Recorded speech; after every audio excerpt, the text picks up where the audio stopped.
അപ്പോൾ നിങ്ങൾ എല്ലാവരും അറിഞ്ഞിട്ടുണ്ടാവും, വഖഫ് വിഷയത്തിൽ സുപ്രീം കോടതിയുടെ ഭാഗത്ത് നിന്ന് ഫൈനൽ വിധി അല്ലെങ്കിലും ഒരു ഇടക്കാല ഉത്തരവ് ഉണ്ടായിരിക്കുന്നു. ഈ ഉത്തരവ് വന്നപ്പോഴത്തേക്കും നമ്മളുടെ മുസ്ലിം ലീഗിന്റെ നേതാവ് കുഞ്ഞാലിക്കുട്ടി വിധിയെ സ്വാഗതം ചെയ്യുന്നു എന്നും പറഞ്ഞ് രംഗത്തെത്തി. അപ്പോൾ സ്വാഭാവികമായിട്ടും എല്ലാവരും വിചാരിക്കും ഇത് കേന്ദ്ര സർക്കാരിന് എതിരാണ്, അല്ലെങ്കിൽ കേന്ദ്ര സർക്കാർ പരാജയപ്പെട്ടു എന്നൊക്കെ. അപ്പോൾ അത് പരാജയമാണോ വിജയമാണോ? രണ്ടാമത്തെ പ്രധാന കാര്യം, കേരളത്തിലത്തെ സംബന്ധിച്ച് ഈ മുനമ്പം വിഷയം, ആ മുനമ്പം വിഷയത്തിന് ഇതെങ്ങനെ ബാധിക്കും എന്നുള്ള രണ്ട് കാര്യങ്ങളാണ് ഇന്ന് ചർച്ച ചെയ്യുന്നത്. നമസ്കാരം. അപ്പോൾ വഖഫ് വിഷയത്തില് സുപ്രീം കോടതിയുടെ ഭാഗത്ത് നിന്നുണ്ടായ ഒരു ഇടക്കാല ഉത്തരവ് അല്ലെങ്കിൽ വിധി, അപ്പോൾ ഫൈനൽ വിധിയല്ല എന്ന് വ്യക്തമാണ്. അതായത് ഇനിയും വ്യക്തികൾക്കോ അല്ലെങ്കിൽ സംഘടനകൾക്കോ അല്ലെങ്കിൽ മറ്റ് സംസ്ഥാന സർക്കാരുകൾക്കോ എല്ലാം സുപ്രീം കോടതിയെ സമീപിക്കാം. അപ്പോൾ ഫൈനൽ വിധി വരുന്നതിന് മുമ്പ് ഇവർക്കെല്ലാം വീണ്ടും സുപ്രീം കോടതിയിലേക്ക് പോകാം. പക്ഷേ ഇവിടെ രാഷ്ട്രീയം എന്ന് പറയുന്നത് എപ്പോഴും ജനങ്ങളുടെ കണ്ണിൽ പൊടിയിടുക എന്നുള്ളതാണല്ലോ. അപ്പോൾ വിധി വന്നപ്പോഴത്തേക്കും നമ്മളുടെ കുഞ്ഞാലിക്കുട്ടി ഉടനെ വിധിയെ സ്വാഗതം ചെയ്യുന്നു എന്നൊക്കെ പറഞ്ഞ് രംഗത്തെത്തി. അത് കാണുമ്പോൾ എല്ലാവരും വിചാരിക്കും കേന്ദ്ര സർക്കാർ പരാജയപ്പെട്ടു, കേന്ദ്ര സർക്കാരിന്റെ കുറെ ഇതിലത്തെ നിബന്ധനകൾ എടുത്തു കളഞ്ഞു എന്നൊക്കെ. യഥാർത്ഥത്തിൽ എന്താണ് സംഭവിച്ചിരിക്കുന്നത്? അതായത് ചെറിയ ചെറിയ കാര്യങ്ങൾ, ആ കാര്യങ്ങൾ എന്ന് പറയുന്നത് യഥാർത്ഥത്തിൽ താൽക്കാലികമായിട്ട് സുപ്രീം കോടതി സ്റ്റേ ചെയ്തു.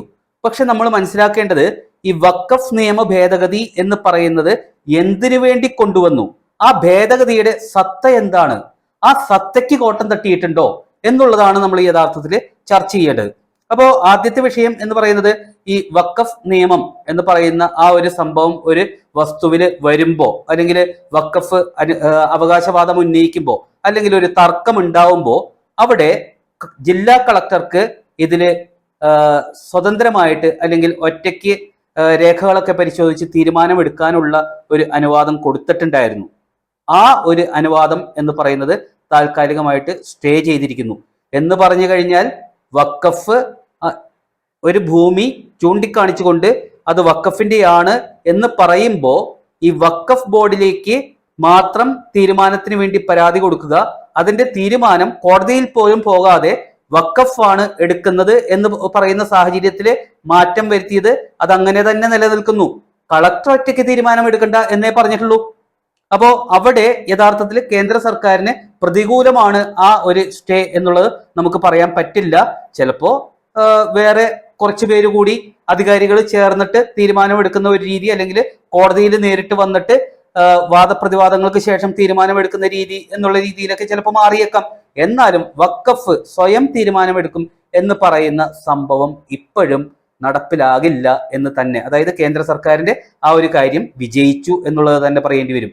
പിന്നെ മുസ്ലിങ്ങൾക്ക് വഖഫ് ബോർഡില് പ്രാതിനിധ്യം കൊടുക്കണം എന്നുള്ള ഒരു തീരുമാനം കേന്ദ്ര സർക്കാർ എടുത്തിട്ടുണ്ടായിരുന്നു. അങ്ങനെ ഈ വഖഫ് ഭേദഗതിയിൽ അത് ഉൾപ്പെടുത്തിയിട്ടുണ്ടായിരുന്നു.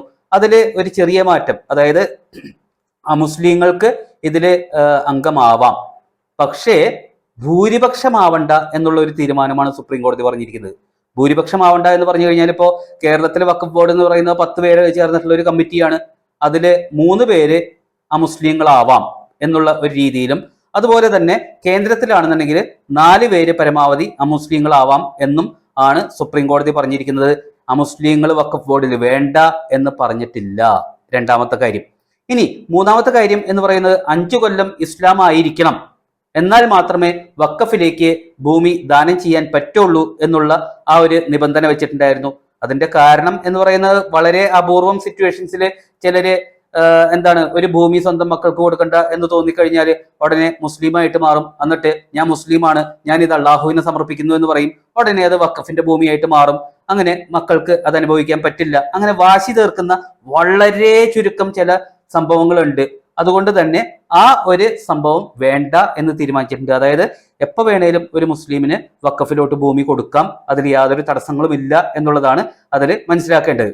ഇനി അതുപോലെ തന്നെ ഒരു സംശയം പ്രകടിപ്പിച്ചു കഴിഞ്ഞാൽ, അതായത് ഏറ്റവും പ്രധാന പ്രശ്നം എന്ന് പറയുന്നത് ഒരു ഭൂമി എന്ന് പറയുന്നത് ദൂരെ നിന്ന് വഖഫ് ചൂണ്ടിക്കാണിക്കുന്നു ഇത് ഞങ്ങളുടെ ഭൂമിയാണ് എന്ന്. അതല്ല എന്നുണ്ടെങ്കിൽ വേറൊരു വ്യക്തി വഖഫിന് കാണിച്ചു കൊടുക്കുന്നു അത് വഖഫിന്റെ ആണോ എന്ന് എനിക്ക് സംശയമുണ്ട് എന്ന് തോന്നിക്കഴിഞ്ഞാൽ ഉടനെ അതിന്റെ ആ കൈവശാവകാശം വഖഫിന്റെ കയ്യിലെത്തും. എന്നിട്ട് പിന്നീട് വാദപ്രതിവാദങ്ങൾക്ക് ശേഷം വിധിയായി കഴിയുമ്പോൾ അത് യഥാർത്ഥ ഉടമസ്ഥന്റെ ആണെന്നുണ്ടെങ്കിൽ അവർക്ക് തന്നെ തിരിച്ചു കിട്ടും. അതല്ല എന്നുണ്ടെങ്കിൽ വഖഫിന്റെ കയ്യിൽ തന്നെ ഇരിക്കും. അപ്പോൾ ഒരു തർക്കം ഉണ്ടാവുമ്പോൾ ഉടനെ ആ ഭൂമി മുന്നും പിന്നും നോക്കാതെ വഖഫിന്റെ കയ്യിലോട്ട് വരുന്ന ഒരവസ്ഥ, ആ ഒരു അവസ്ഥ വേണ്ട. സാധാരണ കോടതിയിൽ ഒരു ഭൂമി തർക്കമായിട്ട് പോയി കഴിഞ്ഞാൽ വിധി വരുന്നവരെ തൽസ്ഥിതി തുടരുക എന്ന് പറയാറുണ്ട്. ആ തൽസ്ഥിതി തുടർന്നാൽ മതി. അതാണ് അവിടെ സംഭവിച്ചിരിക്കുന്നത്. അപ്പോൾ അവിടെയും ഈ പറയുന്ന വഖഫിന് അനുകൂലം എന്ന് പറയാൻ പറ്റില്ല. കേന്ദ്ര സർക്കാരിന്റെ ഉദ്ദേശം അവിടെ നടപ്പിലായിട്ടുണ്ട് എന്ന് തന്നെ നമുക്ക് പറയേണ്ടി വരും. അടുത്തതാണ് ഏറ്റവും പ്രധാനപ്പെട്ടത്. അതായത് വഖഫ് ഭേദഗതി എന്തിനു വേണ്ടി കേന്ദ്ര സർക്കാർ കൊണ്ടുവന്നു? ആ പ്രധാന കാരണം എന്ന് പറയുന്നത് ഈ വഖഫ് ബൈ യൂസർ എന്ന് പറയുന്ന ഒരു സംഭവം ഉണ്ടായിരുന്നു. അതായത് ഇപ്പോ നിങ്ങളുടെ ഭൂമിയാണ്, ആ ഭൂമി ഞാൻ വാടകയ്ക്ക് എടുത്തിരിക്കുകയാണ്. ഞാൻ വാടകയ്ക്ക് അനുഭവിച്ചുകൊണ്ടിരിക്കുമ്പോൾ അതിന്റെ ഉപയോഗം നടത്തുന്നത് ഞാനാണ്, യൂസർ ഞാനാണ്. ആ യൂസർ ആയിട്ടുള്ള എനിക്ക് തോന്നുകയാണ് ഈ ഭൂമി വഖഫിന് കൊടുത്തു കളയാം. അപ്പോൾ ഉടനെ അത് എനിക്ക് വഖഫിന് കൊടുക്കാനുള്ള ഒരു അവകാശം ഉണ്ടായിരുന്നു. യഥാർത്ഥത്തിൽ ഭൂമിയുടെ ഉടമസ്ഥാവകാശം നിങ്ങളുടെയാണ്, പക്ഷെ ഞാനത് വാടകയ്ക്ക് എടുത്തിരിക്കുന്ന ആളാണ്. ആ വാടകയ്ക്ക് എടുത്തിരിക്കുന്ന ആൾ ആ ഭൂമി വഖഫിന് കൊടുക്കുന്നു, അല്ലെങ്കിൽ ആ കെട്ടിടം വഖഫിന് കൊടുക്കുന്നു. ആ ഒരു സംഭവം ഇല്ലാതെയായി എന്ന് തന്നെ പറയേണ്ടി വരും. അടുത്ത ഒരു സംഭവം എന്ന് പറയുന്നത് മുനമ്പങ്കാർക്ക് വളരെ പ്രധാനപ്പെട്ടതാണ്. അതായത് ഈ വഖഫ് എന്ന് പറയുന്ന ഒരു ബോർഡ് തന്നെ വന്നത് എന്തിനാ? ഒരു വിശ്വാസത്തിന്റെ ഭാഗമായിട്ടാണ്. അതായത് ഒരു വ്യക്തിക്ക് തൻ്റെ ഭൂമി അള്ളാഹുവുമായിട്ടുള്ള ഉടമ്പടിയാണ്. അതായത് ഞാൻ അത് അള്ളാഹുവിന് സമർപ്പിക്കുന്നു എന്ന് പറയുന്ന ആ ഒരു രീതിയിലോട്ട് സമർപ്പിക്കാൻ തീരുമാനിക്കുമ്പോൾ ആ ഭൂമി കൈകാര്യം ചെയ്യാൻ വേണ്ടിയിട്ടുള്ള ഒരു ബോർഡാണ് ഈ വഖഫ് ബോർഡ് എന്ന് പറയുന്നത്. മുനമ്പങ്കാർക്ക് എന്താ സംഭവിച്ചത്? ഫാറൂഖ് കോളേജിന്റെ ഭൂമിയാണ്, അത് വഖഫിന് കൊടുത്തു എന്നാണ് വഖഫ് പറയുന്നത്, ഒരു വ്യക്തിയുടെ അല്ല. ഭക്തി എപ്പോഴും സംഭവിക്കുന്നത് എങ്ങനെയാ? ഒരു ദൈവം അല്ലെങ്കിൽ ഒരു ഈശ്വരൻ, അല്ലെങ്കിൽ അള്ളാഹു ആണെങ്കിൽ അള്ളാഹു, ഈശോ ആണെങ്കിൽ ഈശോ, കൃഷ്ണനാണെങ്കിൽ കൃഷ്ണൻ. ആ മൂർത്തി അല്ലെങ്കിൽ ആ ഒരു ദൈവം എന്ന് നമ്മൾ വിശ്വസിക്കുന്ന ആ ശക്തിയും ഒരു മനുഷ്യനും തമ്മിലാണ് ഭക്തി. ട്രസ്റ്റിന് ഒരിക്കലും ഭക്തി ഉണ്ടാവില്ലല്ലോ.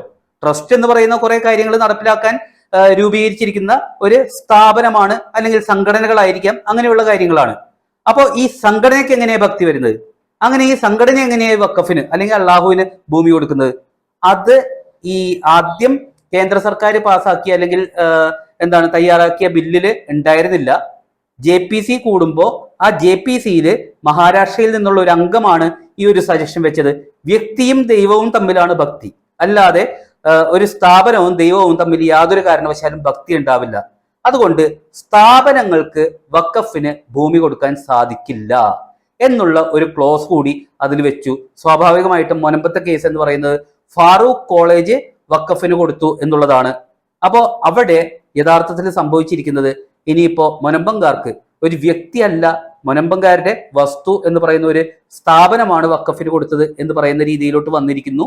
അപ്പൊ സ്വാഭാവികമായിട്ടും നമ്മളുടെ മുനമ്പങ്കാർക്ക് വഖഫിലോട്ട് ഒരു നോട്ടീസോ അല്ലെങ്കിൽ എന്തെങ്കിലും ഒരു രേഖാമൂലമുള്ള എന്തെങ്കിലും അത് ഭാവിയിൽ വരുമായിരിക്കും, എന്താണ് അവർ ചെയ്യേണ്ടത് എന്നുള്ളത്. അത് ചെയ്തു കഴിഞ്ഞാൽ അവർക്ക് അവരുടെ ഭൂമി അവർക്ക് തന്നെ സ്വന്തമായിട്ട് കിട്ടും എന്നുള്ള ഒരു അവസ്ഥ. അതായത് ഭക്തി എന്ന് പറയുന്നത് വ്യക്തിയും ഈശ്വരനും തമ്മിലാണ്, അല്ലാണ്ട് സ്ഥാപനവും ഈശ്വരനും തമ്മിലല്ല എന്നുള്ള ആ ഒരു വളരെ മർമ്മപ്രധാനമായിട്ടുള്ള JPCയിൽ ആഡ് ചെയ്ത 2A എന്ന് പറഞ്ഞ് ആഡ് ചെയ്ത ആ ഒരു ആക്ടിലൂടെ അത് മുനമ്പങ്കാർക്ക് ഗുണകരമായിട്ട് വന്നിരിക്കുന്നു എന്നുള്ളതാണ്.